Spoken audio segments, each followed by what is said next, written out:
நண்பர்களுக்கு வணக்கம். குழந்தைங்களுக்கு ரொம்ப ரொம்ப ஹெல்த்தியான ஒரு பிரேக்ஃபாஸ்ட் பண்ணிக்கலாம்.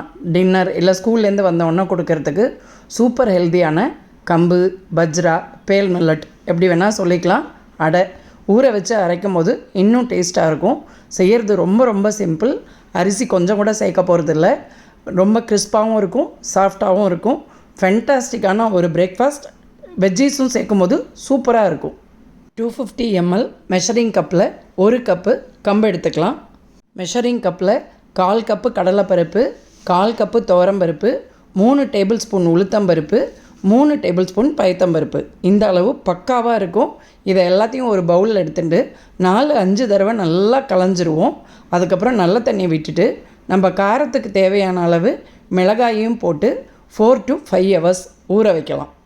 5 மணி நேரம் ஊறினவுடனே ஒரு மிக்ஸி ஜாரில் 1 டேபிள் ஸ்பூன் ஜீரகம், உங்களுக்கு சோம்பு பிடிக்கும்னா சோம்பு கூட எடுத்துக்கோங்க. நான் ஜீரகம் எடுத்துட்டுருக்கேன்.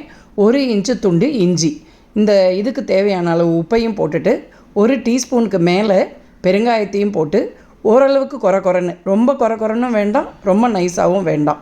அந்த மாவு கூட துருவின கேரட், வெங்காயம், கருவேப்பிலை, அப்போ கொஞ்சம் அட்ஜஸ்ட் பண்ணுறதுக்கு உப்பு எல்லாத்தையும் போட்டு இந்த கன்சிஸ்டன்சியில் இருந்தால் போரும். மாவு நல்லா சூடான தவாவில் கொஞ்சம் நடுப்புற ஒரு 3 ஓட்டையும் போட்டு எண்ணெயை விட்டு கொஞ்சம் இதை வேக நல்லா வைக்கணும்.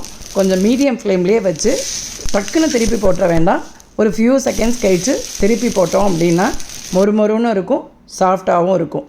சூப்பர் ஹெல்த்தியான ரொம்ப ரொம்ப குழந்தைங்களுக்கு நல்ல பிரேக்ஃபாஸ்ட்டுக்கு ஒன்று சாப்பிட்டாலே ஃபில்லிங்காக இருக்கும். சட்னி, தயிர் எது வேணால் எடுத்துக்கலாம். எங்கள் குழந்தைங்களுக்கு தயிர் பிடிக்குங்கிறதுனால தயிர் வச்சு கொடுத்துருக்கோம். சூப்பர் டேஸ்டியான ஹெல்த்தியான கம்பு அடை நீங்களும் ட்ரை பண்ணி பாருங்கள். தேங்க்யூ.